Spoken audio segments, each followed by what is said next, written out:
Ladies and gentlemen, welcome to episode number 6 of the Essential Wrestling Podcast. We cannot be here without you guys. We thank you for joining us tonight.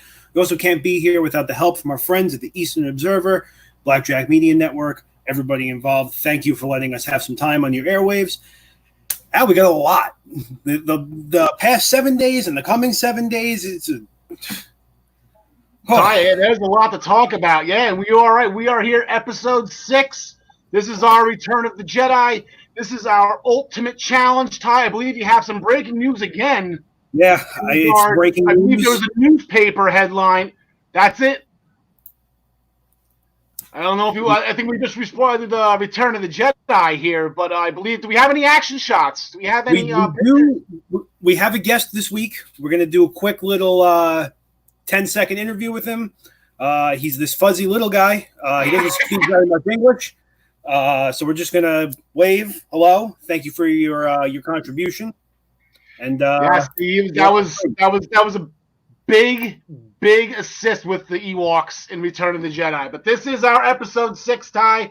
This is, like I said, if you want to go WrestleMania numbers, this is our ultimate challenge. This is our champion versus champions. Oh, what a great show that was. And it works out perfectly. What was that? It works out perfectly because if we're going by WrestleManias, this also is going to lead into a story we're going to cover later with New Japan, with some heavyweight and intercontinental titles. Yes, that is. That is on our docket for today. We had new champions crowned this past week, Ty. We had Cody's first title defense as TNT champion. We're going to crown a new intercontinental champion this coming Friday. Perhaps. We'll get into that. As you just mentioned, Ty, New Japan announced plans for their return. Impact announced their main event for Slammiversary. We're going to main event the show with our Backlash picks that is coming this coming Sunday. Tyler, but we got to curtain jerk the show because our houses got invaded on Sunday night. And boy, what an invasion it was. It was a great invasion. It was nice to see that they, we had the old school house set. Somebody was thrown through a window that wasn't Marty Jannetty. It was nice. Yeah, boy. That was a barbershop. But yeah, it's still the same. 100%. It's a window. Who would have thought all those years ago we'd still be talking about Marty Jannetty getting thrown through a barbershop window after all this time? I believe that was January. That was right before the 92 Rumble. We're talking about this almost 30 years after the fact. Almost 30 years later. Hey, look, Marty Jannetty did some stuff with WWE. Yeah, I'm gonna stat check you for a second. Oh, okay. Before we get where did Marty Jannetty sit on the all-time list for amount of times released? That's not I have absolutely no idea. He sits at first, and he's been released 6 times. Wow. Yeah. Rock till you drop. Rock never stop. Marty Jannetty. Thank you too. All right, but we'll curtain jerk. We got a new NXT Women's Champion. She is the 10th NXT Women's Champion of all time. Io Shirai defeated Charlotte Flair and Rhea Ripley in a triple threat. And this was the main event of the show. This was incredible. This was everything that the show was about. They were using the house. They were using everything. Ty, this was absolutely great. And then the ring filled with the Japanese style, the tissue paper and the fanfare, and everything was celebrated the way Io Shirai should be celebrated as champion. So, again, a swing and a grand slam out of this match. Yeah, no doubt. I mean, it was easily top 2 match of the night. It's just they made use of everything, jumping off the house, being thrown through a window, used a damn plant. It was everything they could. I would easily give that like 4.5 stars.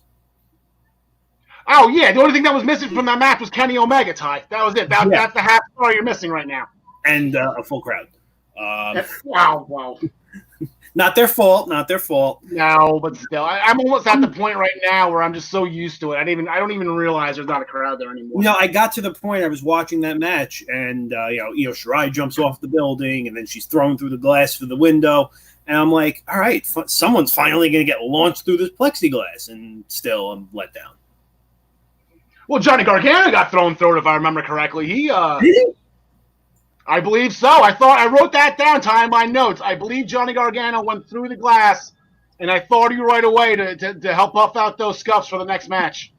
I must have missed it. I'm just had a little bit of a technical thing here. My laptop charger went flying out on me, but yeah, I must have missed that. But I was rooting for that hard, and I got let down. But apparently, I wasn't let down, and I just missed it. Yeah, well, they've been using. I feel like they've been using the glass a lot recently. I think Jeff Hardy used it on Sheamus on SmackDown, and I believe they were bouncing somebody off it on Raw Monday. I can't remember who it was, but somebody was getting ping ponged off it. Okay, so I'm not paying attention to detail then. Yeah, it's all right, Ty. I'm sure you're a busy guy. I'm sure you got other things on your mind. But yeah, going forward, is real quick. We kind of called it. Karrion Kross just completely bulldozed Tommaso Ciampa. And we kind of figured it'd be bad. I think you were giving it more of a chance to be a great match than I was. I wanted, some offense out of Ciampa, but this was just a straight bulldozing, and Karrion Kross is a force to be reckoned with here. Yeah, I mean, look, Ciampa was bulldozed and then put to sleep, literally. I think we both agreed in our picks last week that Karrion Kross had to win the match.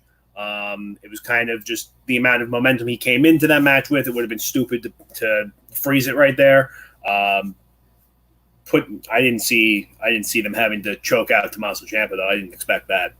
Yeah, well, that's what he's been using, though. I did kind of see that. That's what he's been using. I think the 3 times he fought Leon Ruff, my favorite enhancement talent in the world today. Long live Leon Ruff, sorry. But yeah, no, Ciampa. Karrion Kross has been that's his thing now. He's choking dudes out. Yeah, but I also don't feel like if you're gonna choke somebody out in your first, I guess, big match, I wouldn't have choked out Ciampa though. Yeah, well, you know what? This is why Ciampa's. This is why he's the top guy. I don't want to say he's bulletproof. He kind of is. I don't think anyone's gonna look any less at Tommaso Ciampa for being put through this. You know what? He's going to be down on his luck right now. He lost to Gargano in a heart-wrenching match. He got screwed over the whole Candice LeRae swerve, which was brilliant by the Garganos. But now he's going through this. Like I said, we have him circling around becoming champion again. We went through that over like episodes 1 or 2. Yeah. He'll come back, and he can easily come back. But this is his time to make sure that he's got other guys to fight, and there's other guys on the card right now. Yeah, no, for sure. I mean, it's I don't know. It's I mean, I know it's you can credit most of it to the neck injury he had, but I just I feel like he's not as hot this time around.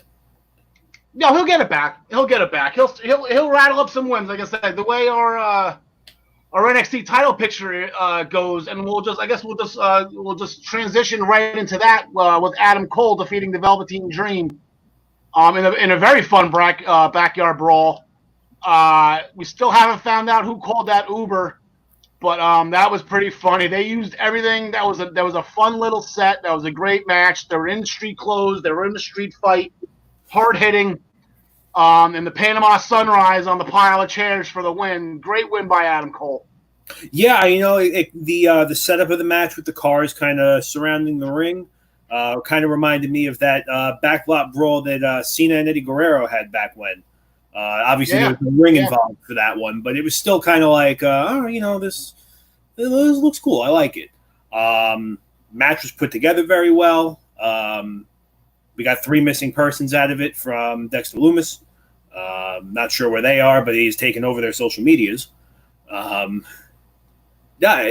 entire match was my favorite match of the night, hands down. Yeah, that was a lot of fun. And then just going, I know Rerun's commenting here. Kross is going to the top of the pecking order. I don't think so just yet, Rerun. Yeah, I don't think so just yet. The way we have it figured out, and I guarantee, we'll get into it more tonight, and when we talk about Finn Balor, you said the order we got Balor, then Karrion Kross, then it was going to circle back to Ciampa. So, granted, this is going to be a long time. Maybe about a year and a half or so with all these, what we're predicting here. But and then we got to find a way to figure Keith Lee in there right now too. I know he's on a bit of a run as North American champ, but I also know that there's a lot of people that will love him as NXT champion. So yeah, there's a lot of top guys, now in NXT. And all of them were victorious. Finn Balor, Keith Lee retained. Adam Cole and Karrion Kross. Those are your top 4 guys, and all 4 won. Yeah, no, everybody, all the big guys came out and got their jobs done this past Sunday at in your house. And then we'll just circle to the beginning match. I know they didn't announce this match until after our show last Wednesday, but the 6 women, again, NXT, this is a couple times now where they've had a women's match with a women's championship match. So the women that are not in the title picture. And if you notice the common denominators here, Tegan Nox, Dakota Kai, and Candice LeRae, those 3, Hunter trusts more than anything to give them a match, and they shine. All 6 of them shine. It wasn't just those 3. I think those 3 are the common denominator. And then you throw Mia Yim in there. Ty, that was a fun match. And Candice LeRae and Mia Yim, they battled to the back. Tegan got the pinfall victory, which made me smile. I picked them just because of Tegan. I don't bet against Tegan too often. Yeah, I mean, it was definitely a good way to open up their show. It definitely was. It got your attention real quick. And again, they didn't fall short of any expectations they may have or would have had from fans going into the match. Yeah, so that was a lot of fun. And then you throw in the old school commercial, like the Adam Cole. The one that sticks out is Adam Cole doing the Ico Pro commercial. I miss all that stuff from back in the day. I miss Ica Pro. I laughed out loud. I LOL'd when I saw Adam Cole in the Ico Pro commercial. And then even the intro to the show itself, NXT, 5.5 years of excellence. They completely remade the In Your House intro from 20 years ago, 25 years ago. So overall A+ from my end. I checked all boxes. A lot of fun. Congrats to Io Shirai. Like I said, he's just going to the women's division across the board here. We have Io Shirai, Asuka, and then if you go over to AEW, you got Hiroka Shida. We got 3 of the 4 women's championships on the major shows as Japanese wrestlers. This is pretty crazy. Yeah. No, for sure.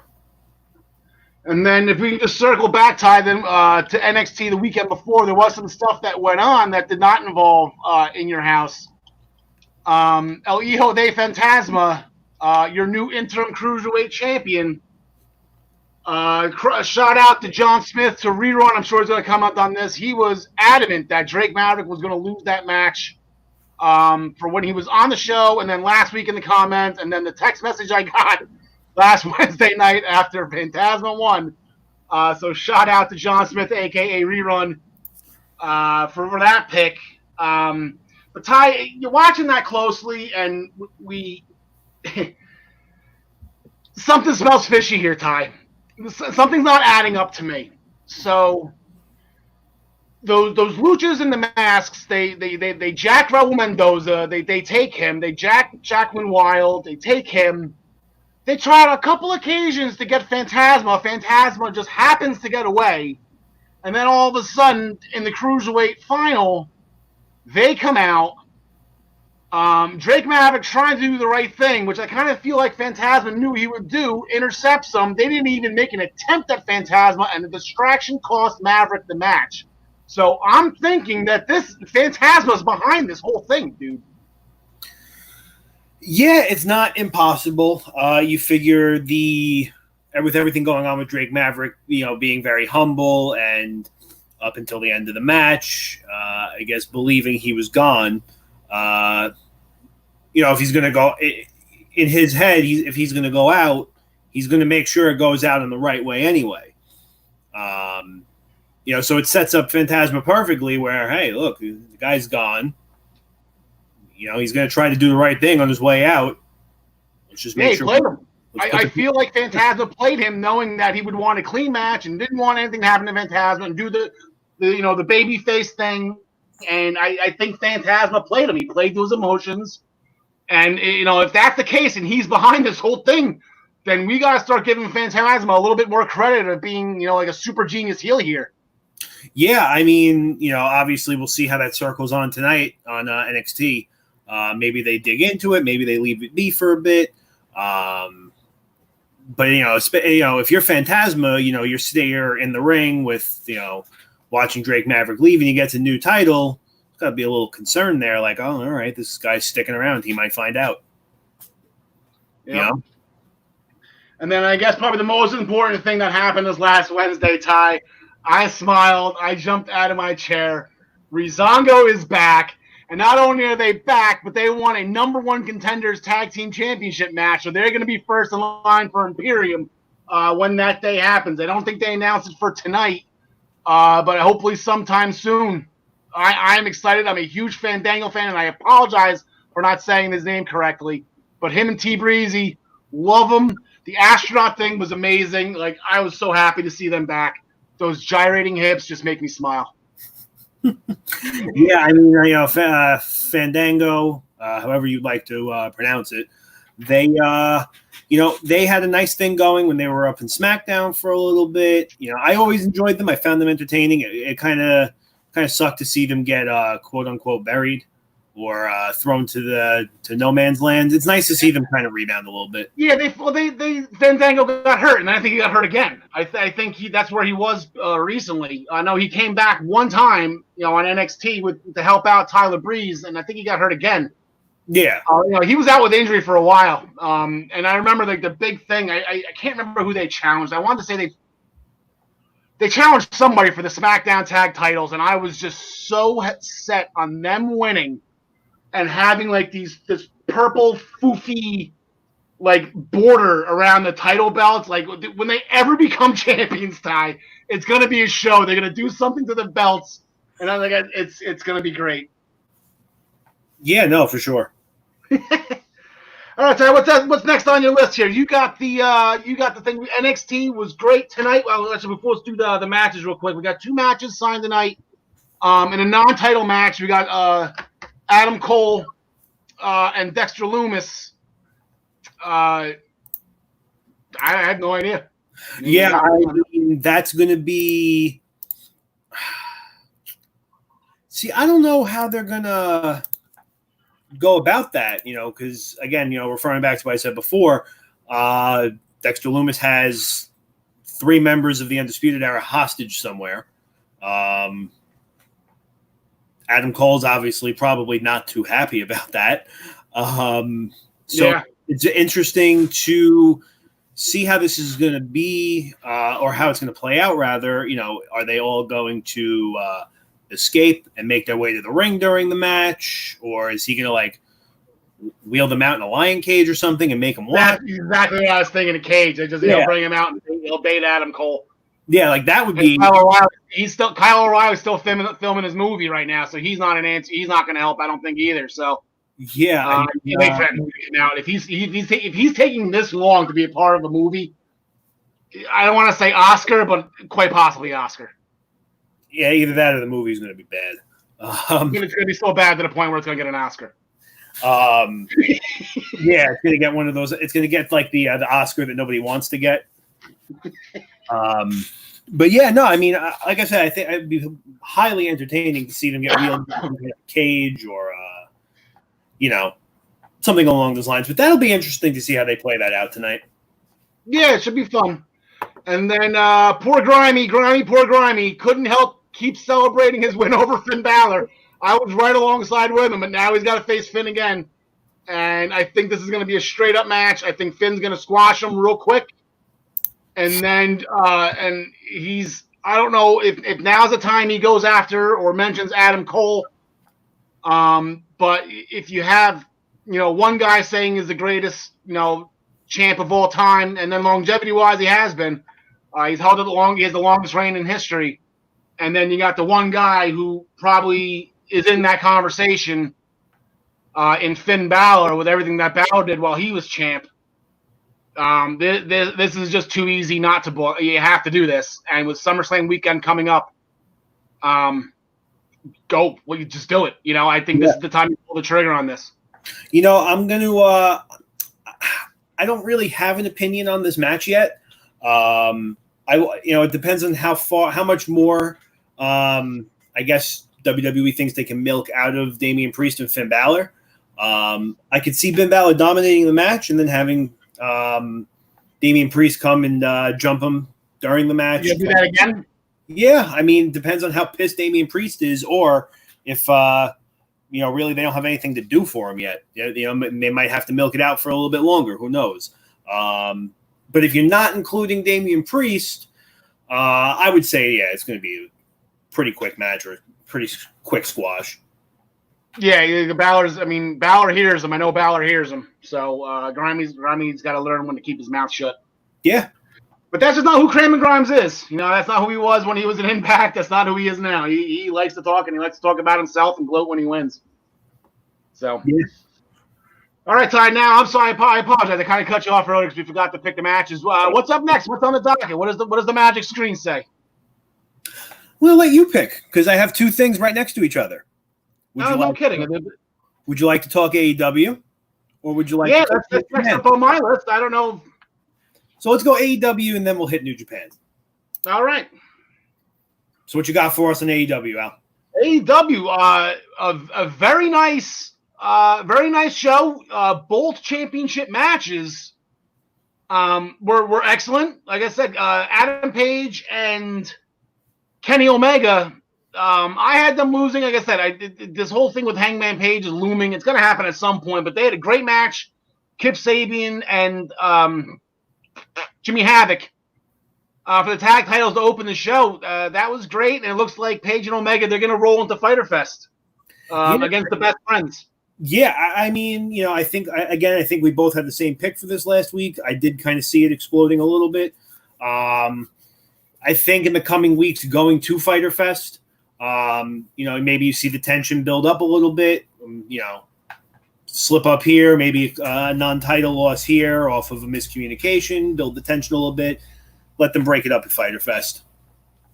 Yeah, and as they announced on, we finally have the date. Actually, let me change that. Dates, plural, because apparently Fyter Fest is too big for just one night. So Fyter Fest will be July 1st and July 8th, Wednesday nights, in place of Dynamite. So going forward as planned, I believe last year's Fyter Fest was a free pay-per-view just to get people to watch. I don't think they're going to do that this time. And I believe the other one, the Fight for the Fallen, was a free show too, just to get people watching before, what was it, All Out, right? Was their first big show into their first Dynamite. So Fyter Fest too big for just one night, and then the main event of that show, Jon Moxley defending against Brian Cage. And I just want to ask you a question about this one. Cage and Mox had a little bit of a head-to-head, face-to-face. Actually, it was more Taz and Mox, but Mox came into the ring, said his thing, walked away, and then Taz whispers to Brian Cage, and it's loud enough where it's on camera, "We're getting into his head." So my question is, Ty, is that a thing that's actually possible to play mind games with Jon Moxley? No, there's no way. I don't think so either, so I don't know. The thing with Jon Moxley is he's already out of his damn mind to begin with. So how do you control that? There's nothing in there. Not obviously not saying he's stupid, but when you're out of your mind to begin with, there's nothing in there to control.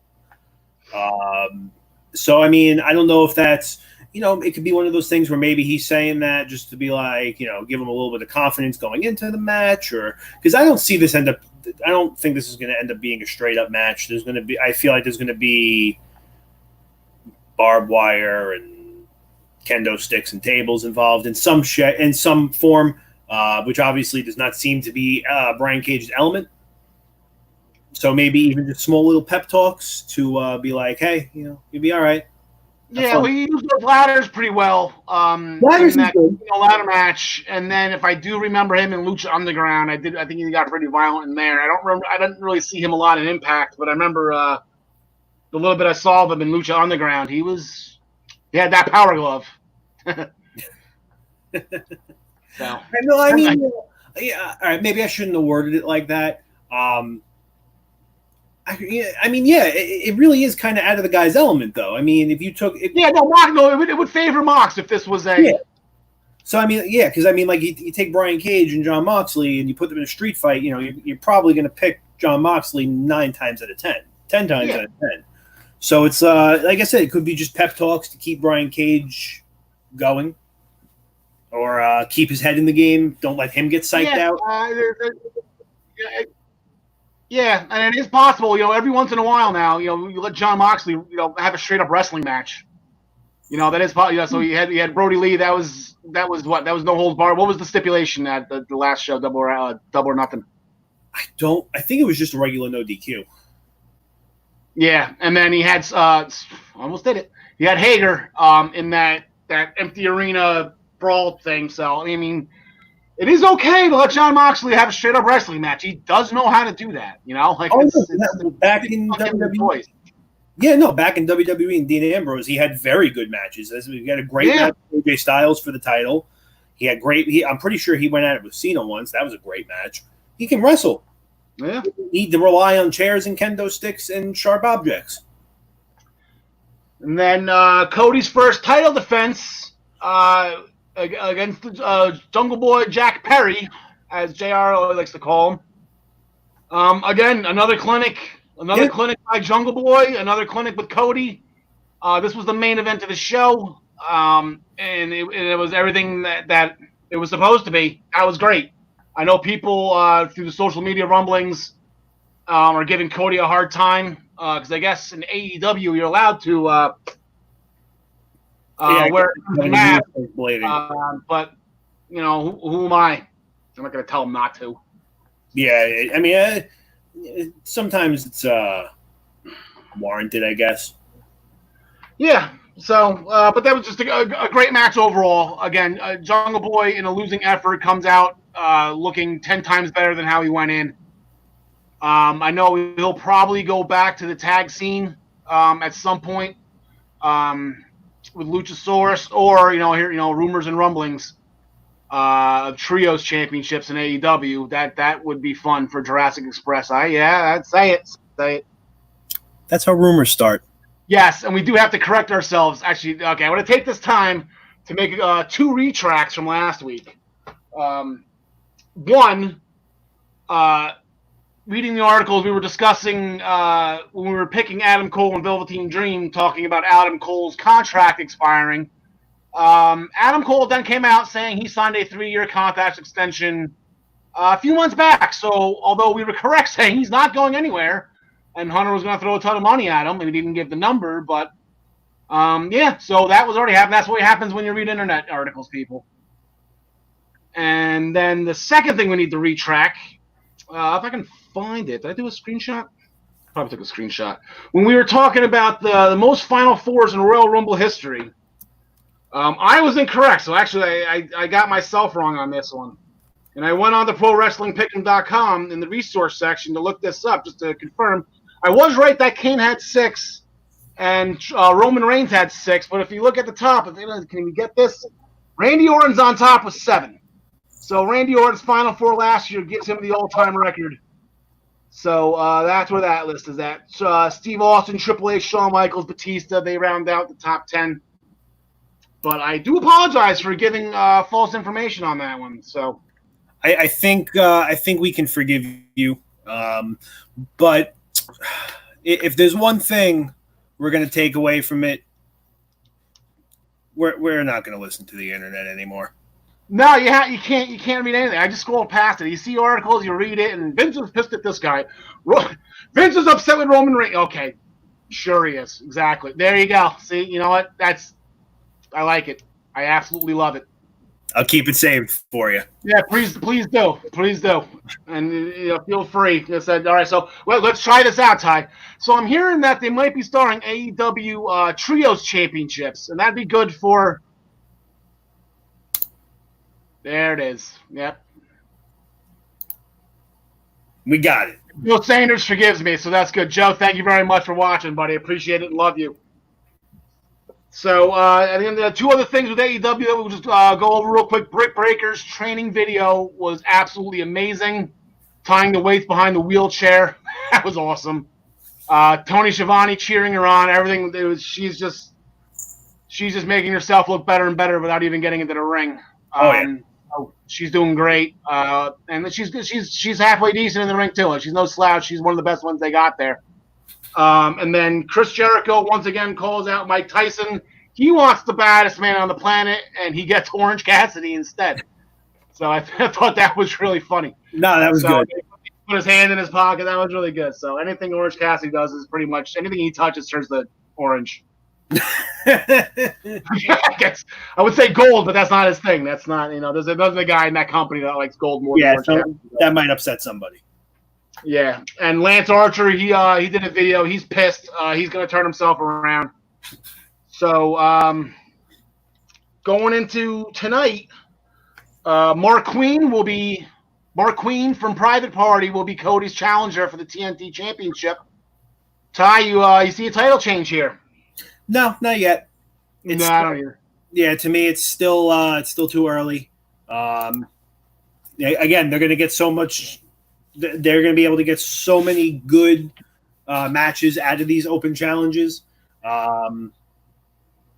Give them a chance to get some fresh faces on TV. Any debuts they want to make. We saw the last open challenge in WWE with John Cena. We saw Sami Zayn make his appearances, Kevin Owens. So there's always opportunity with these. So I don't think they're going to kill it just yet.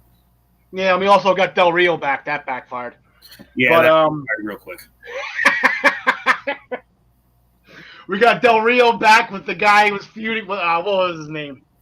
The Mex American. That was so bad. Yeah, but we have an in-ring debut on AEW tonight. Zeb Coulter. There we go. Zeb Coulter. That was it. Yeah. Del Rio was Zeb Coulter. He was the one that ended Cena's open challenge. But we do have we have an in-ring debut set for AEW tonight. Yes, we do. We got FTR. They're Butcher. For the Revolt. They're for the Revolution. Dax and Cash making their debut against the Butcher and the Blade. They got into a little bit of a scuffle last weekend during FTR's interview. I haven't seen too much of Butcher and Blade. I know they're indie darlings from what I heard.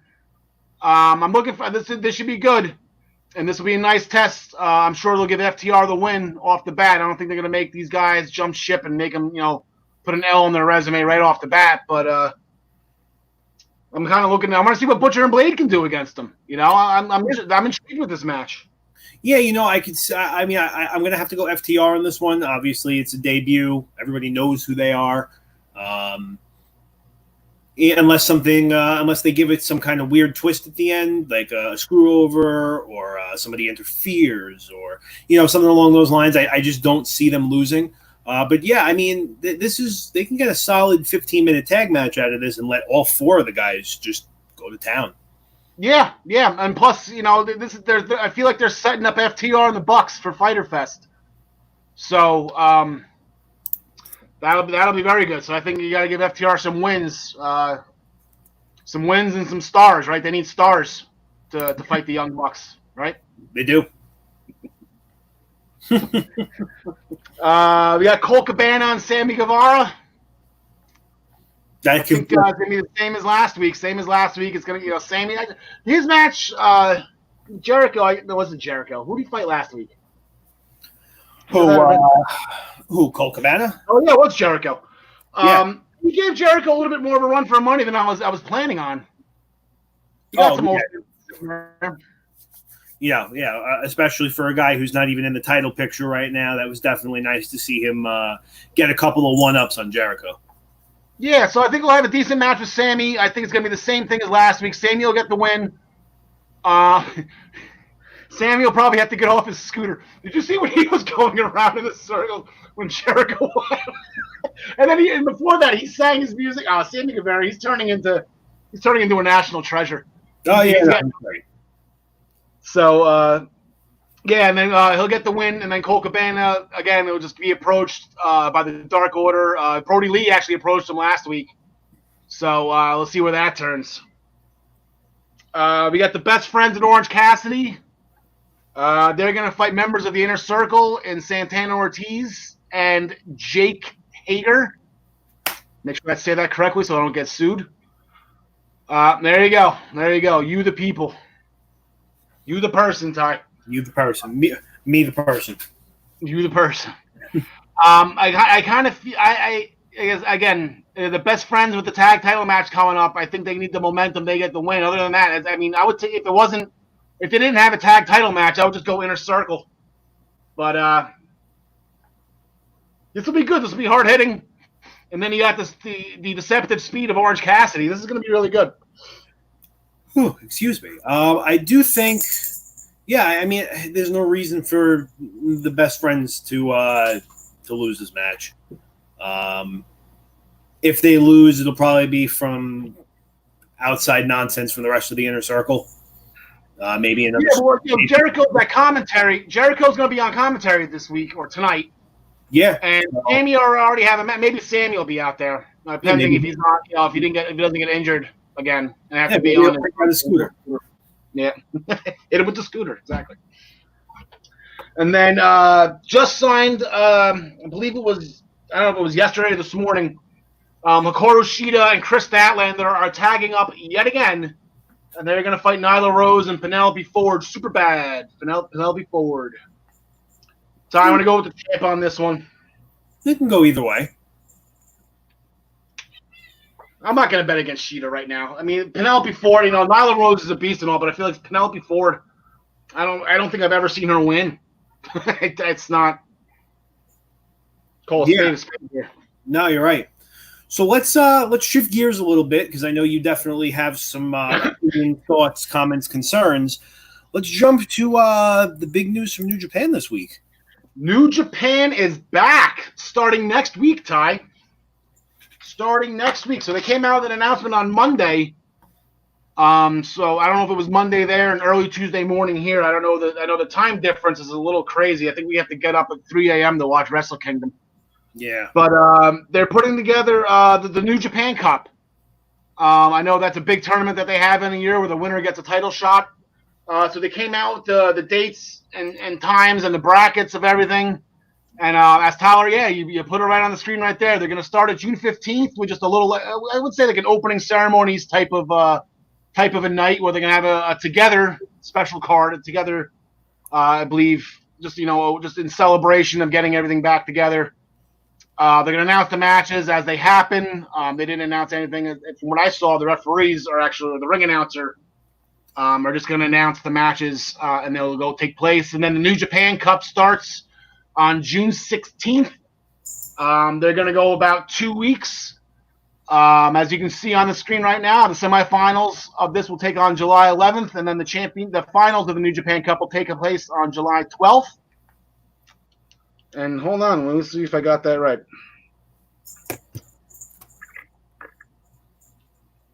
The finals will be on July 11th. Do we have that? No, Ty, I believe we got the screen on. I believe we have to take the screen down here, pal. Maybe I should have looked at this a little more closely before we started. The semifinals will be on July 3rd. The final will be on July 11th, and then the winner of the final will fight Tetsuya Naito at Dominion on July 12th. All right, so that's what I had. The fun thing that they're going to be doing is they're going to have some fans in the crowds, 1/3 fan capacity, for the New Japan Cup tournament final and for Dominion on July 12th. Well, the winner will get Tetsuya Naito, who was the IWGP Heavyweight and the Intercontinental Champion. So he's walking around being all Becky Two Belts over in Japan. Ty, I know you really don't. You said you really haven't watched Japan. Tetsuya Naito is one of my favorites. The LIJ, Los Ingobernables de Japón, with him and Evil and Bushi and. So I'll pull up the bracket for you now for the New Japan Cup. Yeah, and I said there's 3 of the matches that stick out to me. On day 2, on June 17th, everyone's Japanese love, Kazuchika Okada. I don't know if I can say his name right. We'll just call him Okada. He originally, from what I saw, he was supposed to fight Jay White, Switchblade Jay White, in that match. But I guess Jay White's stuck. I don't know if he's stateside or he's stuck somewhere where he can't be there. So his manager, Guido, is going to be taking his place, and I believe Guido was Okada's former manager as well. So there's some stories there, and Okada is going to get his hands on Guido, so that's going to be fun. Also on day 2, actually, and then the winner of that match, also on day 2, Yuji Nagata and Minoru Suzuki. Oh my God. If you want to see two guys just beat the holy hell out of each other, that's going to be the match you want to see. Minoru Suzuki is a scary, scary dude, and he's just a lot of fun to watch. I don't know if he's fought John Moxley yet over in New Japan, because I think we're all forgetting here. Not only is John Moxley the All Elite Wrestling World Heavyweight Champion, he is also the IWGP United States Champion. So Johnny Mox is also walking around Becky Two Belts here. He's just not bringing the New Japan belt on the show. And then the last one I want to bring to your attention, on June 22nd, Kota Ibushi and Zack Sabre Jr., and those two names should ring a bell with a couple of you WWE guys. That was apparently, rumor has it, was the original slated finals for the Cruiserweight Classic.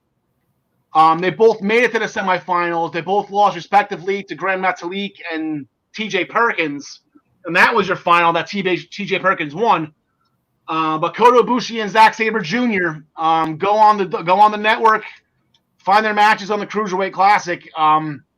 Those guys are good. Those guys can go, and that match is going to be incredible. So that's a fun little tournament that we'll do what I can to keep you updated with the brackets as they go along. But I know a lot of people love New Japan. I love New Japan when I'm able to catch it. So that's coming up, and then I believe the G1 Climax is coming up as well, which is a round-robin style tournament with 20 guys that I believe was being delayed anyway because of the Olympics over in Japan. I don't think they wanted to conflict the G1 Climax with the Olympics. So a lot going on. They're coming back, and that's exciting. I think a lot of people are happy about that. Yeah, I mean, I'm not too familiar with anything New Japan. I really, there's so much wrestling just between WWE and AEW to try and keep track of things like Impact, New Japan, Ring of Honor. It's so much. I try my best. But I mean, I'm looking forward to this tournament, especially everything going on right now, and the fact that it starts next week and there's only still so much we can do. I'll definitely be checking out those matches. Yeah, and New Japan is a little bit different. They don't have the weekly programming. They do have a lot of gang warfare. That's the original home of the Bullet Club, and then they have Naito's group, which I was mentioned before, LIJ, and I know Okada's got a group. There's a lot of gang warfare. There's a lot of championships over there too. I mean, there's every weight class for tag divisions and 6-man tag champs and never open weight champs. I don't even know what that means. But it's a lot of fun, and then it all culminates at Wrestle Kingdom on January 4th. Every year, that's their bit. It's not like, what's the first Sunday in January? No, it's January. It could be a Wednesday. They pack in the Tokyo Dome, and Kenny Omega puts on 15,000 star matches with Okada. Yeah. And then, Kyle, before we get into Raw, SmackDown, and then eventually Backlash, I did happen to check out Slammiversary. I did happen to check out Impact last night. Okay. There was a big announcement in regards to the Impact World Championship, and the entire world, I believe, was waiting for the announcement that they were going to strip Tessa Blanchard of the championship. But instead, they put her in the main event of Slammiversary. So apparently, she's still not back. She's been she's been stuck in Mexico for the past 2 months. Can't get out. So they had the tournament that Ace Austin won, and then Michael Elgin got robbed of his shot, and Eddie Edwards got robbed of his shot, and then Trey from the Rascals, who was jumped last week in the final, he got robbed. So they're putting all 5 of them in the main event at Slammiversary, and the winner will be the Impact World Champion. So that was their big announcement. It was good to see Scott D'Amore on TV. I hadn't seen him in a long time. Scott D'Amore was they call him TNA Originals. Team Canada, I wouldn't go as far as a TNA original. And like Hernandez is not an original. If you give me like James Storm and and America's Most Wanted, and AJ Styles, and all the guys from Day One. Yeah, those are the Day One original. D'Lo Brown is the TNA original. But these guys, they did help pave the way. And then, Ty, I'm going to spy 2 Jersey girls this time. This is fun. 2. Because I only thought there was one down there, and there was a second one hidden. First things first, the Knockouts Women's Championship was the main event of Impact last night. Jordan Grace, I was pronouncing her name wrong. I've never really seen her or heard her wrestle or heard her name before. I thought it was Jordana, the way it was spelled, but it's Jordan Grace. She defended the Knockouts Championship against Ty Valkyrie. She beat Ty Valkyrie. Great match. They gave him about 25 minutes, and they shined. But then Deonna Purrazzo, she came out and she jumped Jordan Grace, and I think they're setting that up for Slammiversary. So we got a Jersey girl going for a championship come July 18th. So that's really exciting. And then the other Jersey girl I didn't really notice about, Tasha Steelz. I had mentioned her name before. She pulled the Rick Rude, where she was on Impact and NWA on the same night. And she's from Newark, so she's a Jersey girl. So she had a match last night. She fought Susie, who was the alter ego of Sue Young, the Undead Bride, who was also Rich Swann's wife. Tasha Steelz picked up the win. So Jersey girls had a good night in Impact. Yeah, no, it's your Jersey girls are doing pretty well. They do. Sony didn't get the win. We'll talk about that in a second, but yeah, they had a good match. They had a good night. Oh, and a funny comment from our beloved Rhino. Oh God. Oh yeah, I heard. The guy he gored last week, Rahit Raju. All right, they're fighting next week, but I guess Rahit Raju was in the back asking Rhino why he did it. He's like, "Come on, like I'm a young guy. You should be teaching me. We should be tag team partners." And Rhino looked at him dead. Yeah, I have a tag team partner, and he has kids. So if Heath Slater decides to jump ship come July 18th, and he's one of those guys, he's got a tag team partner waiting for him when we get those two back together again, which would be a lot of fun. That'd be nice. A lot of cheese whiz and saltines going around that locker room if Heath Slater shows up. All right, so let's break down Raw. Let's break down SmackDown real quick. We'll look ahead to this week's SmackDown, and we'll get to our picks. So, what were your thoughts on Raw as a whole this week? Raw as a whole. Okay, well, I guess we'll talk about my big takeaway. Well, the women again. There's 6 of them started off on the show, and I guess we'll rewind to SmackDown before we get to Raw. Is that you 100% hit the nail on the head? Props to Ty. Okay, it's very tough to correctly predict the title change on TV. It doesn't happen all that often. Tyler got Sasha Banks and Bayley recapturing the tag titles. There you go. Do the dance. They defeated Alexa Bliss and Nikki Cross.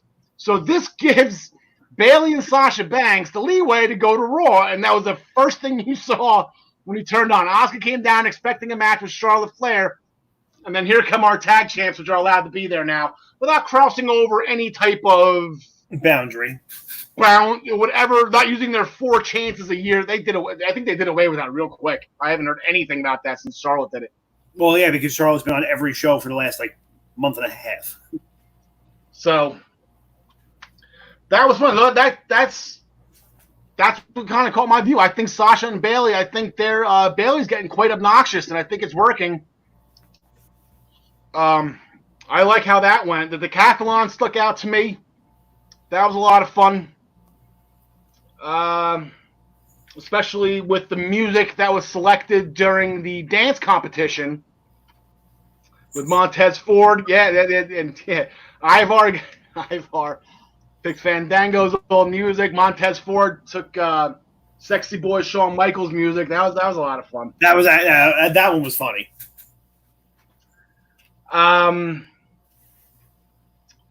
Aleister Black with another victory. Him and Alberto Carrillo had a tag match against Murphy and Theory after the Seth Rollins and Rey Mysterio interview.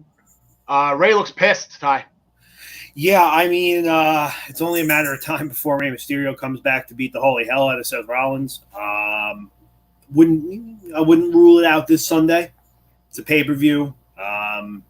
There's no reason why Rey Mysterio can't show up, get himself involved somehow.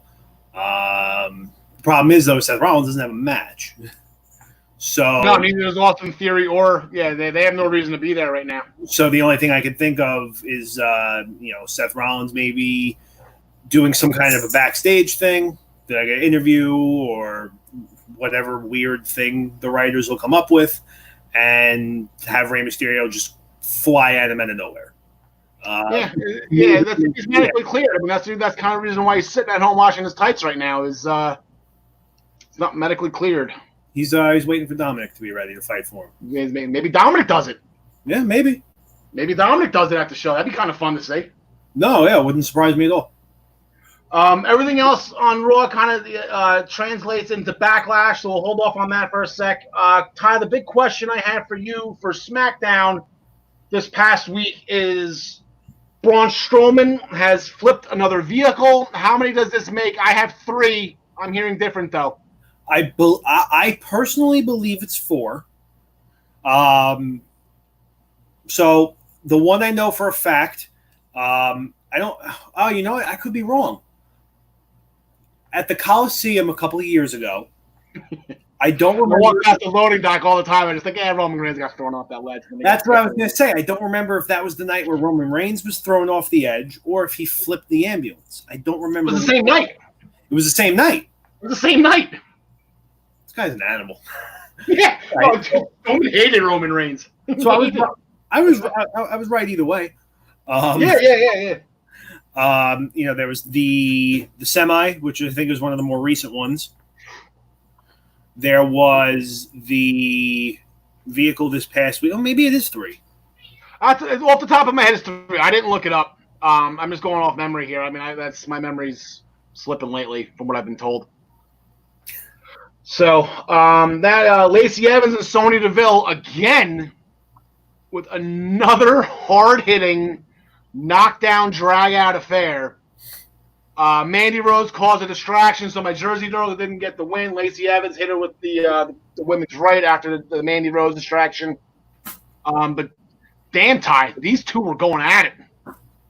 Yeah, they're just beating the piss out of each other. It's the best way to say it. They're putting on great matches. I'm sure they'll get involved in some kind of long-term feud involving either the tag titles at some point or the SmackDown Women's title at some point. It's just I'm enjoying it now. Yeah, I'm kind of thinking in my head here, just playing like we did with the NXT title. I was kind of thinking about a way for Sonya Deville to win the SmackDown Women's title. I don't think they're going to put her versus Bayley. I don't know. The heel versus heel just doesn't work. It seems like they really don't like to do it all that often. I know they just did it in the tournament with Styles and Nakamura, but if we go back to my theory in thinking that Otis will give Mandy the Money in the Bank briefcase, Mandy cashes in on Bayley, then we got a ready-made feud for Mandy Rose to defend that SmackDown Women's title against Sonya Deville. Yeah. That's what I kind of hope that I see where that goes. Yeah, I can see that. And then so the only match coming up this Friday night, Ty, they left it off the pay-per-view. We're kind of questioning as to why. But the Intercontinental Championship, Heavyweight Championship of the World, the tournament final, will take place this Friday night on SmackDown on Fox. Yeah, Ty, what do you think? It's one of those things where something doesn't add up. Why you would have a tournament final, not even a full 48 hours before a pay-per-view. To me, it seems that it's going to be a double DQ or someone's going to get involved, make it a triple threat match. It's something to me. It's you spy Jersey girls, I spy nonsense. It's okay. I don't spy a Jersey girl or a guy in this matchup. But is there any way? Okay, let's just use I'm picking Styles. And if AJ Styles wins, he becomes the 86th Intercontinental Champion of all time. Daniel Bryan has won before. I don't know what number he was. This would be his second reign. I feel like if Styles wins and Gulak somehow gets involved post-match, they can just put Styles versus Gulak or Styles versus whoever on Backlash on short notice. Like, there's no reason why they can't add an Intercontinental Championship match specifically. If AJ Styles or Daniel Bryan, I'm not saying it's AJ is a walk in the park here. This goes for Daniel Bryan too. Or they could have a rematch. Like Daniel Bryan wins and AJ feels like he was cheated. And they can just have Daniel Bryan walk in the Backlash as champion and then just do the match over again. Yeah, I mean, they could do that, going along the lines of what you said with Drew Gulak, where he can come out and do what he's got to do right away, set that match up. They could have Matt Riddle do the same thing. Come out, go after Styles. They can do a lot more if AJ Styles wins, I feel. Yeah, it's just, it feels almost as if with Daniel Bryan, if he wins, it's kind of like the only option is to give AJ the rematch. Gulak cheats or something, because it's not below Drew Gulak to cheat. I mean, I know he hasn't. He's a good guy now, but he's kind of he's a scumbag at heart. Yeah, no, he is. But I mean, it's Daniel Bryan is just it's a dead end for them if he wins. AJ Styles, they can do so much for this weekend. Right? Yeah. Daniel. There's no reason. Daniel Bryan's Intercontinental Champion. I feel it's great as well. Like, I think it's a good move, but at the same time, like I said, it's just there's nobody on hand for him right away to where it's going to just be like, I guess, a clean flow into the next story. You know what I mean? It's going to be like a couple weeks of just matches, and then somebody's just going to have to pick some random person to beat the piss out of him after a match. Yeah, and that person could easily be Shinsuke Nakamura. I don't know if we gotten Daniel Bryan versus Shinsuke Nakamura yet. I don't, with the exception of, I think, like Royal Rumble spots. I don't think so. Yeah, so I wouldn't mind seeing that either for the title. Maybe Nakamura with Sami Zayn still out, or hell, there's the wild card in all this. Maybe Sami's lurking. Maybe Sami's the guy that screws this up. Yeah. We don't know what Sami Zayn's situation is. Yeah. So, but I'm gonna take Styles. I like seeing new guys win titles. It's the only title he hasn't won yet. But Ty, before we get into Backlash, want to hear something fun? What's that? I kind of kept this from you, and I kind of didn't figure it out. I was in the car today. It kind of dawned on me. From Friday night till tonight, till last night, the main events of the shows. Ready for this? The main event of SmackDown was Alexa Bliss and Nikki Cross versus Sasha Banks and Bayley. Right. You go to Saturday night. Saturday night was not wrestling. It was that fake stuff, that fake UFC stuff. I don't know if you watched that. I don't know how anybody watches that. Oh, that scripted stuff? Yeah. Yeah, it's fake. You can see their foot stomping on the ground. It's stupid. And the one guy can cut himself. It's just dumb. Clearly blood packets. Yeah, it's awful. But apparently at UFC 250, Amanda Nunes, she defeated Felicia Spencer to retain the UFC featherweight title. Yes. So the women main evented that show. Yes. Sunday night at TakeOver. Women main evented. Charlotte Flair versus Rhea Ripley versus Io Shirai for the women's title. Main evented. That's Monday Night Raw. Charlotte Flair and Asuka in a non-title match. Last night at Impact, it was Jordynne Grace and Ty Valkyrie main eventing the show. So that's 5 nights in a row the women have been the show. And like I said, Tyler, I am the athletic supporter for women's wrestling. The fake fighting stuff too. Yeah, UFC, but yeah, he's better. I mean, unfortunately, the streak might break tonight on the NXT side of things. I don't know. You know what? If Ripley and Shirai, and even if Charlotte Flair comes out, the women could easily. I don't know if it's going to be a match. Even if they come out and scream at each other, I'll count it. Yeah, that's exactly it. Now AEW, I can't imagine that tag team match being the main event, not with Cody. Especially when you have, I'm assuming that 6-man is going to be the last match for the night or their main event, and with Jericho at ringside and everything with Tyson, like they're not gonna put that on the back burner for a meaningless tag match. Yeah, exactly. So, with that being said, all right, Todd. Yeah, go to Backlash. Let's do it. All right, now Backlash. Our picks are brought to you by.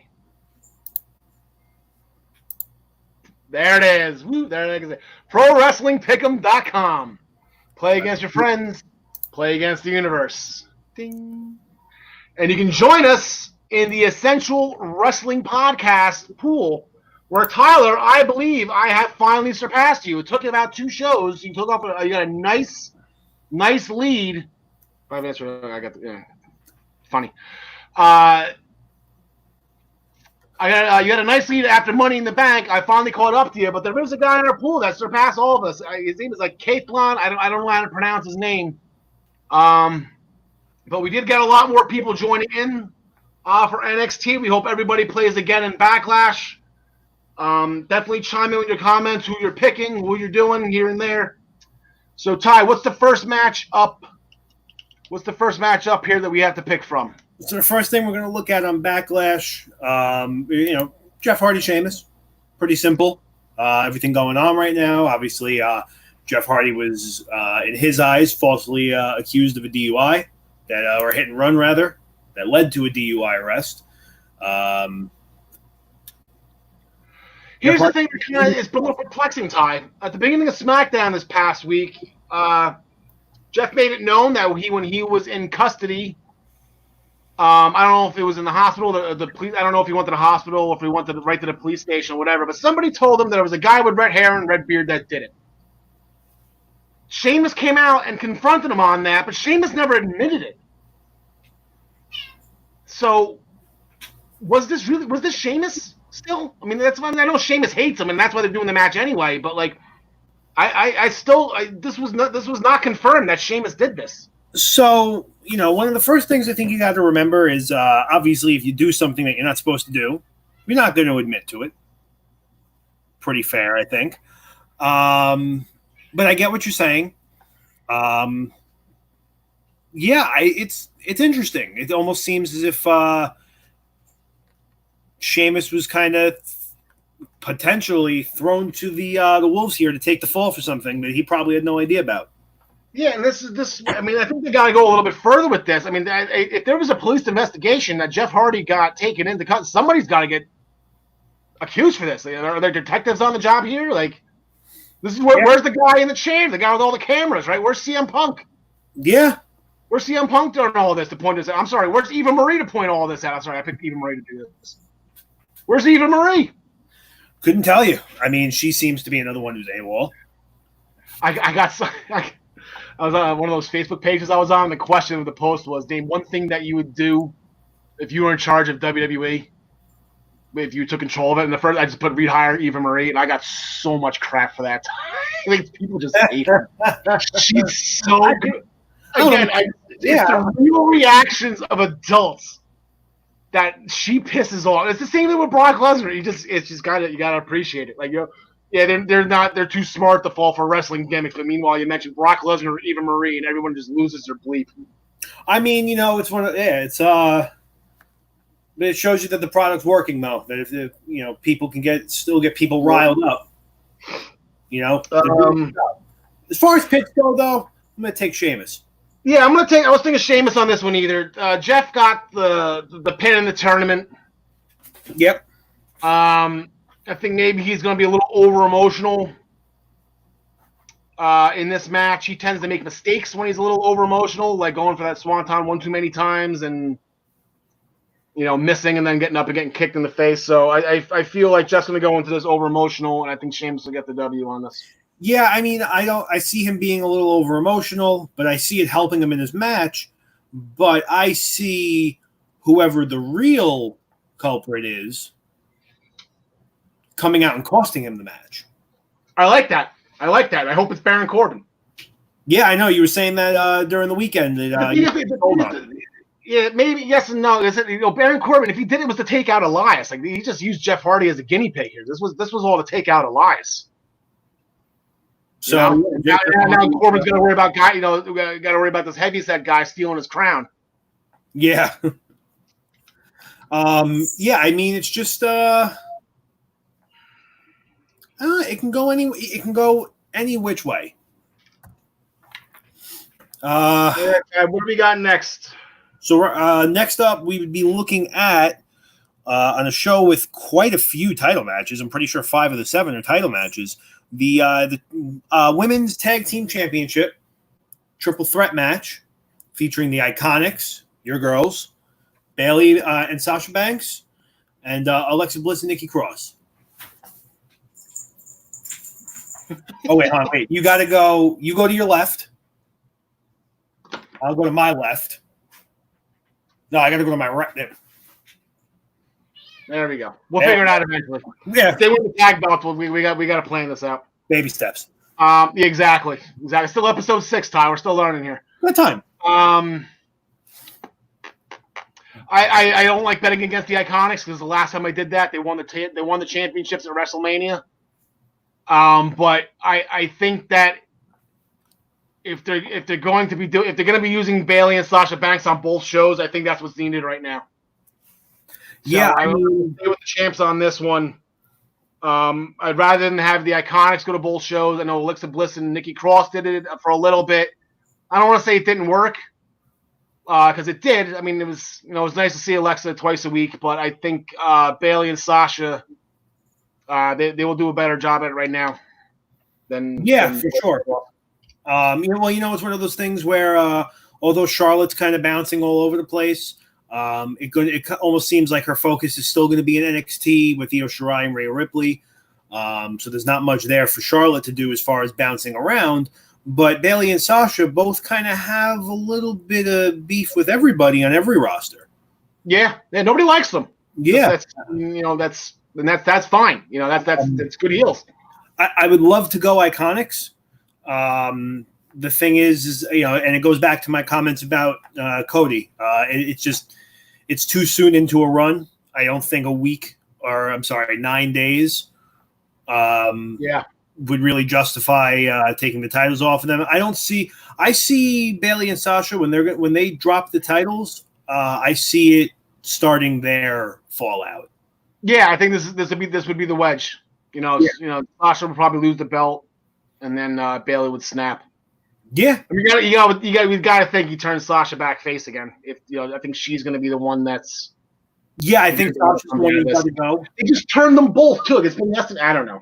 It's one of those things where Sasha's a great heel, a great face, great heel. Yeah, and Bayley.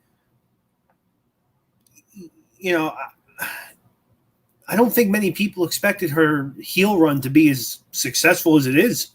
No. Because, from day one of NXT, she was happy, cheery, inflatable people. Yeah.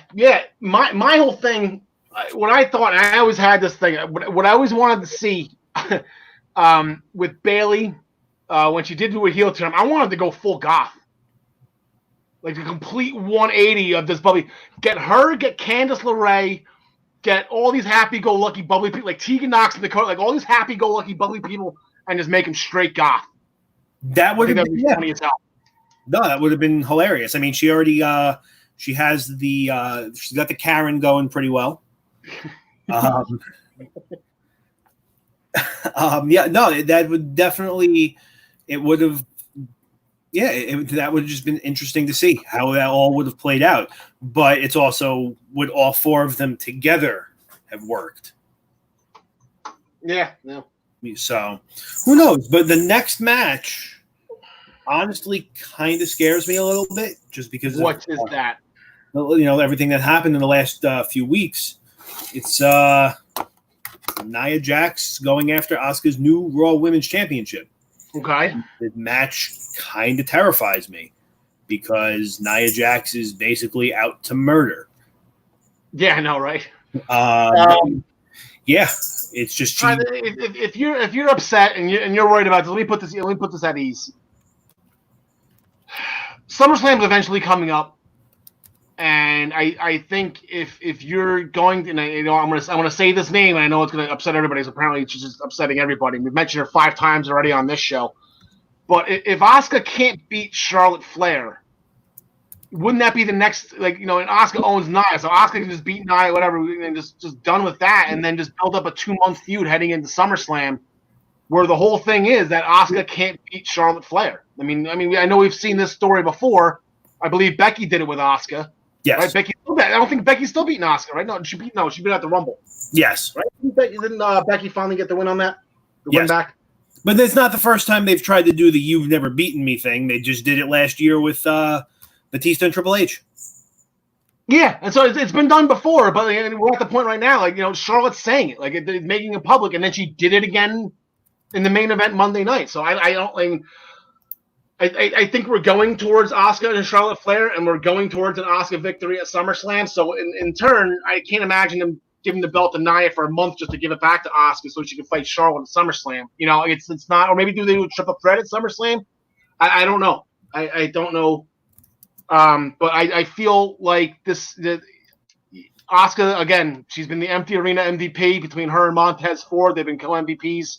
Yeah. Even though Montez Ford is now taking his MVP-ness to greener settings of tracks and golf courses. I still can't believe they shot at 28. That's just mind-blowing. Yeah. I have Asuka. I have this is if we're gonna do a lock of the night, it's Asuka for me.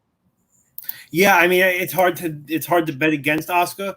The only way I see Nia Jax beating Asuka is if she legitimately kills her. After that, we're looking at Apollo Crews' pay-per-view debut as a champion. Yeah. He goes after where Andrade is going to be challenging him for the United States Championship. Yeah, Andrade won a triple threat match. It was a very interesting triple threat match. Him and Angel Garza had to go at it for a little bit, and then they throw Kevin Owens into the mix, who hates both of them. Andrade ended up getting the win. Selena Vega got caught in friendly fire with Garza and Andrade by accident. She's not too happy. I'm staying with the champ on this one. I think Apollo. He's had a couple pinfall victories now over Andrade. I think he's just going to continue to roll here. Yeah, I don't see Apollo Crews losing this match. Especially it seems as if Zelina Vega's little crew is starting to dismember itself. Kind of off what you were saying. It's Angel Garza probably tries to get involved and backfires completely. We've seen that probably once every other week for the last forever. So yeah. Actually, I thought Angel Garza was going to win that triple threat. To tell you the truth, I was actually a little shocked that Andrade won. He was the last person I thought was going to win it. No, yeah, I mean it was surprising. I figured they might want to give Angel Garza, even if he loses, a little bit of his own time, like get him in the singles match. I'm not going to complain. I think it's going to be a good match either way. No, not at all. You'll never hear me complain about Andrade being on pay-per-view. No, you can't. Next, you're looking at an interesting match. It's a handicap match for the Universal Championship. Looking at Braun Strowman's going to defend the title against Miz Morrison. Hey, ho, ho, Miz Morrison. I know. I had this brief conversation when John and John were subbing in for you when they had the hot tag in here. We all agreed that they really didn't have a shot here. As fun as it would be to have those two as co-champions, and it's an interesting way of looking at it. Is that Strowman in recent memory walked into a handicap match as champion and lost. So granted, it was a 3-on-1, not a 2-on-1. Actually, it was a 2-on-1 because Sammy really didn't get involved until the pin cover. But Strowman's not really. I feel like they did a pretty decent job of making it feel like Strowman, like there could be a chance for Strowman to lose. There's no way. And I said there's a post-match Fiend attack waiting for Strowman at the end of this. Yeah, I mean the odds really should be in Braun Strowman. I mean, they're not in Braun Strowman's favor to begin with on paper. 2-on-1 is never a good odd, but yeah, you take his track history and it gets even worse. I think the obvious pick is definitely Braun Strowman, though. I don't see him losing. And you notice you look at the card, and Otis doesn't have a match. Maybe Braun Strowman does get himself into some hot water, and Otis repays the thank you for helping him be a tag team partner a few weeks ago. Yeah, not even just cash in just to help, because that's just the type of guy Otis is. It's the type of guy Otis is. Nice guy. Hard-working man. He's a what does his ass say? Working's man Otis or whatever. Working man Otis. So our last title match for the night. Before you go, is Tucker okay yet? Has anyone heard from Tucker and his what did he have? Yeah, Dexter Lumis has him. He's fine. Tucker's fine. He had his taking care of him. Oregon Trail disease. What is dysentery? You didn't even say it right. Yeah, he had dysentery from the Oregon Trail. Hope Tucker's doing okay. I'm sure he'll be all right. All right, the last title match. Yes, our last title match of the night is going to feature Drew McIntyre and Bobby Lashley. It's been getting pretty heated on Raw. MVP's gotten himself involved. Had a little match. I believe it was this past week or last week, right after the pinfall. Bobby Lashley shoots right in the ring, throws Drew McIntyre in that full Nelson. Al, what do you think? Do you think Bobby Lashley's finally getting his moment? Yeah. My question before I answer, Ty, my question for you: can Drew McIntyre break the full Nelson? That's what I feel like. That's where this whole match is going to come down to. Are you? I think he can get it in. I think he can get it in the full Nelson. I don't know if he can break it though. I mean, I know the rope breaks there and whatever, but it's just can he break the full Nelson? Are you insinuating a Lashley lock challenge? Kinda, a little bit. I'm saying the move. If he's been using this for a while now, then I would say, this McIntyre could break it, and it wouldn't be but this is fresh, Ty. This is fresh, and this is devastating. And he put out both Viking Raiders with it, and I finally said that correct. I've been watching replays of the shows, and I'm saying War Raiders every single time. So I apologize to Mr. McMahon. I know they're the Viking Raiders. Get it right, damn it. So I feel like this is new, this is fresh, and I think Lash gets it in, and I think Lash is the champ going in. I'm going to take Bobby Lashley. I think he's going to be the champ going into Extreme Rules in the rematch. See, this is kind of a hard match for me to pick, and I'm thinking more long term. I'm gonna pull this up quick. I'm gonna cover my tracks now, so there's no decision later. I know the whole thing going around right now is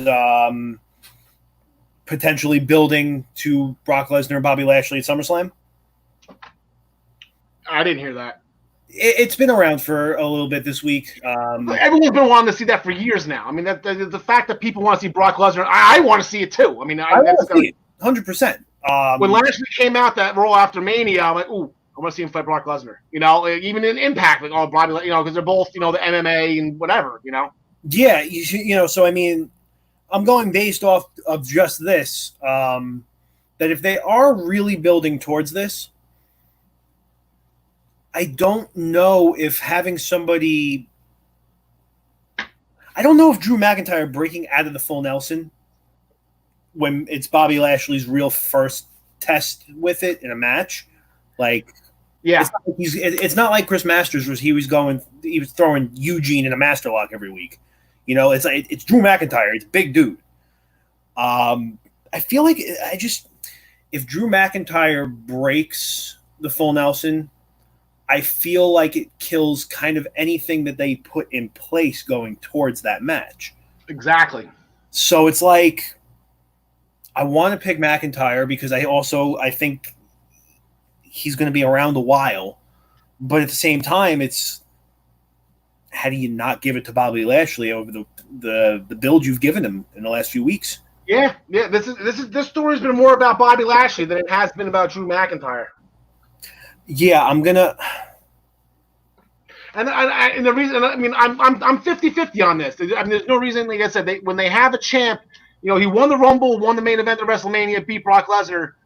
I know Rollins did the same thing. Rollins lost it quick. He lost it probably, I think it was like this time last year, but then he won it back at SummerSlam. So, like, they have done it, but it's just almost like it's 50-50. I think the plan was to give it to McIntyre for a while, I guess in their head. But I'm not going to be shocked at all if either guy wins this. It's either. I mean, look, I'd be lying to you if I said I'd be shocked if I wouldn't be shocked if Bobby Lashley wins. It would still be a little bit of a shock to me, but it would also be like, I'm surprised he won, but I get it. Yeah. That's right. I'm gonna dip into a little real life here for a sec. Not that I want to get too political, or not that I want to dive too deep of what's going on in the real world. But I just want to paint a picture for you real quick. I don't remember a couple of years ago, maybe like 2011, there was a picture of all the champions in WWE. It was like Daniel Bryan and CM Punk, and I think Kofi and Evan Bourne were the tag champs, and I think Beth Phoenix was the women's champ. And they were like the wrestlers, they were the wrestlers champions. Like they were all. I feel if Bobby Lashley wins this, and Apollo Crews retains, with everything that's going on in the world right now, if they can just take one picture, just strictly from the male athletes on Monday Night Raw, with Bobby Lashley, Apollo Crews, the Street Profits, and R-Truth as their 5 male champions, that could send a pretty powerful message for deserving, powerful, athletic, positive role models in the African American community here. I think that would be a great photo op. I think that would be a great message that WWE is sending. I really don't know if they would actually, scrap everything just because of what's going on in the climate of the world, but I think that would be a pretty cool picture to see. Yeah, I mean, all right. I gotta word this delicately because I don't want to upset anybody. I'm not going to dig too deep into it, so I stay away from the political end of it. I do believe it would send a positive and the right message out. Yeah, and that's all I think we're trying to do here. Yeah. So, I mean, yeah, I'll tell you what. We've both made the same picks pretty much all night. Yeah. I'm only a point behind you. Let's let this match decide. I'm going to take McIntyre. Okay.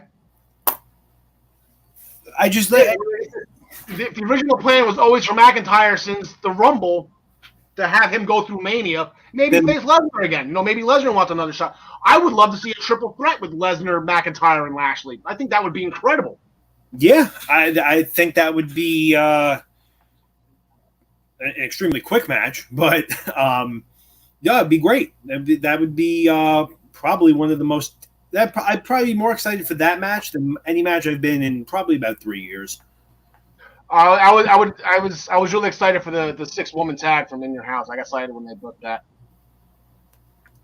So the last match, and appropriate. Go to Kai in the card. I'm happy.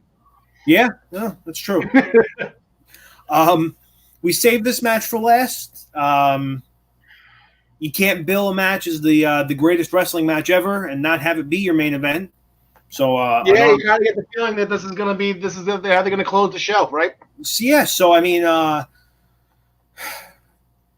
yeah, you're going to call it the best, the greatest wrestling match ever. I'm expecting it to be the last match. We got Edge versus Randy Orton. Yeah, I was wrong at WrestleMania. I had Randy at WrestleMania, and my thought process was that how was the guy going to come back after 9 years and beat Randy Orton? Everything that Edge said in his one promo, however many days he had off when he was just sitting at the camera, and then everything that Christian called him out on in the beginning of the Peep Show segment on Monday.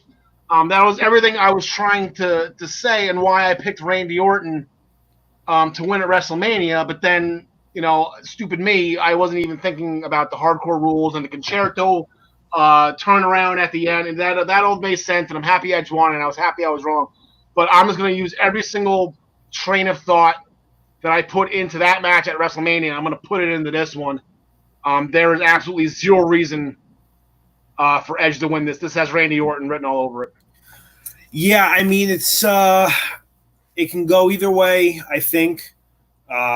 You figure the pep talk that Christian gave to Edge this past week on the Peep Show. Peep talk. Excuse me. Talk. I think right there that automatically tells you that Edge is going to come out flying in the first 5-6 minutes. Oh yeah. I don't know. Orton winning is a benefit.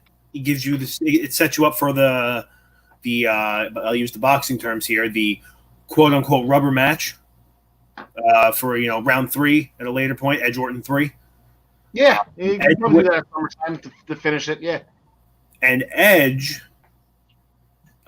winning just gets under Randy Orton's skin even more, makes him a little bit more violent, makes him a little bit more irritable. Could still possibly build to a third match, but maybe a little bit, maybe even more brutal than the last man standing. Yeah. I don't even know if they do a third match. I don't even know what match where would you put it? Hell in a Cell? Like I don't know what you would do with it. What's the third stage of hell here? I guess is the phrase.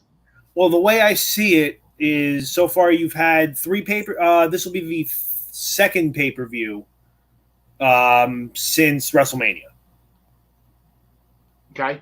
So you had Last Man Standing at Mania. They obviously both did not compete at Money in the Bank. Yeah. And now you have this match at Backlash. They don't necessarily have to go right back at it the next pay-per-view. No, I wouldn't think so either. Next pay-per-view is Extreme Rules. It would be a nice place, but I would save it for SummerSlam. Yeah, I would. You have to think SummerSlam, especially everything going on right now with the virus pandemic. People not wanting to work because of that. They might not be in such a rush to end this feud right now because on paper right now they might not have anything for Edge. And, he did sign a 3-year contract when he came back. It could, like I said, it could be they might not have somebody for him right now, or the person he was supposed to be going at right now after the Orton feud. Example's sake, if he's supposed to be fighting Roman Reigns after this, Roman Reigns isn't working right now for his own personal health. He's got to go after Seth Rollins at some point, Ty. Seth punked him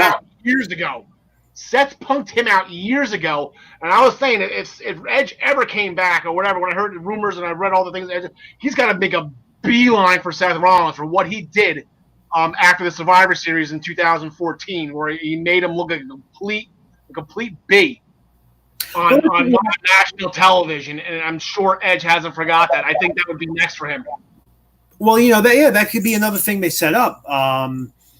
Seth Rollins doing his thing, whatever, a couple weeks, couple months down the road, and Edge just comes out and just takes him out.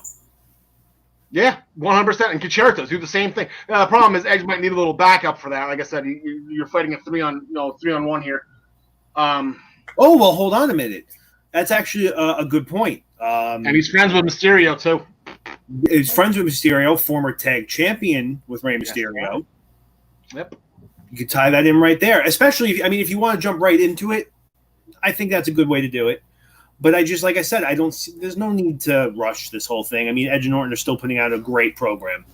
No, there's no reason to rush it. Like I said, even give them, I would keep them off Extreme Rules, and just put them somewhere at SummerSlam, and exactly, and then end it there, and then have that either Edge, and then by that time Rollins and Mysterio will be wrapped up. That's I would say it's a turning corner of the calendar, of the wrestling calendar, plot line. Yeah, but or even after SummerSlam, hypothetically, maybe this whole thing with McIntyre and Lashley ends, and Lesnar's out of the picture, and whatever, and McIntyre gets the title back. I would like to see Edge and McIntyre for the WWE title. Maybe Edge gets a title shot at some point. Yeah, maybe. I'll take Orton. Also, it's just I see something going down against Edge's, out of Edge's favor. Whether he be the one to put himself in a bad spot or not, but we'll see. All right. Well, again, we appreciate you listening to our picks here, just go to ProWrestlingPick'em.com. We told you who we've picked. Definitely go on to the Essential Wrestling Podcast pool and log in with your picks.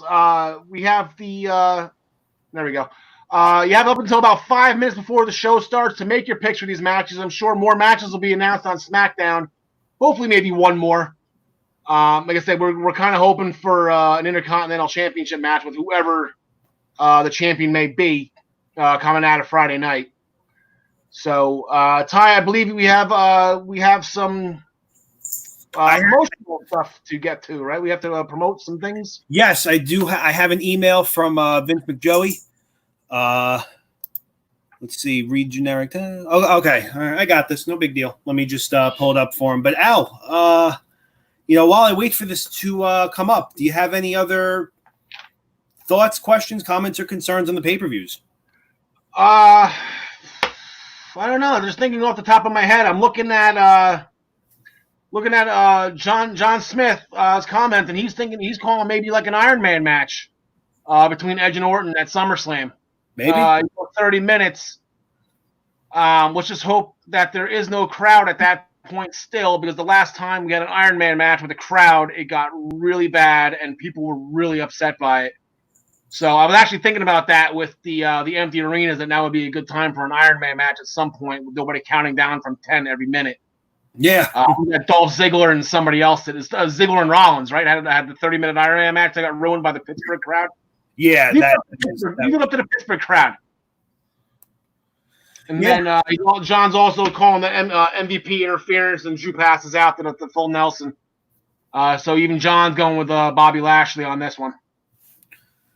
I can see it. I can. Anyway. Yeah. Rerun knows what he's doing. Rerun knows. Rerun knows what he's talking about. Rerun knows. Ladies and gentlemen, every Wednesday and Friday, you can join our friends Kurt, Kenny, Jim, and Petro for the K&K Sports Show, airing on Facebook and our sister station, the I-95 Sports Network. For more information on them, check out their Facebook page at the K&K Sports Show or visit i95sportsnetwork.com. I have 2 bits of breaking news. Nice. I believe maybe 2. I think definitely 1. I'm not sure. I might have announced the second one. Okay. All of our friends on Long Island, make sure that this Saturday night you're with my friend Joe Jarzinka on his Zoom interview series for the Primetime Rundown, as he's going to sit down with the radio voice of the New York Islanders, Chris King. That's going to be this Saturday night, June 13th, starting at 7 p.m. right here on the. And Al, I got one more thing. I'm sorry, I didn't mean to interrupt you. I was just saying, Ken, I'm sorry, I didn't mean to interrupt your train of thought there. You're good. No, I got one more tidbit of breaking news. Okay. We're going to be the first to announce that also on this Primetime Rundown Zoom interview series, we're going to welcome in one of the NBA's top play-by-play broadcasters, the voice of the Atlanta Hawks on Fox Sports South, Bob Rathbun, on Thursday, June 18th at 6 p.m. Same place on our YouTube channel for the I-95 Sports Network. It's going to be on our Facebook page at the Eastern Observer. And any other additional information you're looking for on that, you can go straight to our website at easternobserver.com. Al, I like it. This coming we're going to go back to Tuesdays. Yeah, we'll be back. We're going back to Tuesday nights starting next week. Same time, though. It'll always be 6 o'clock. This is going to be our standard home. We took a couple days last week and this week in remembrance and observance. But next week, we're returning back home, 6 p.m. Tuesday, on all the same channels that Tyler just mentioned, the I-95 Sports Network on YouTube, and also here on Facebook. And a lot of you watch on Facebook Live as well. That's it for me, Ty. Anything else from you? I got nothing till next week. Alexa Bliss, we love you. And to everybody else, best of luck in your future endeavors.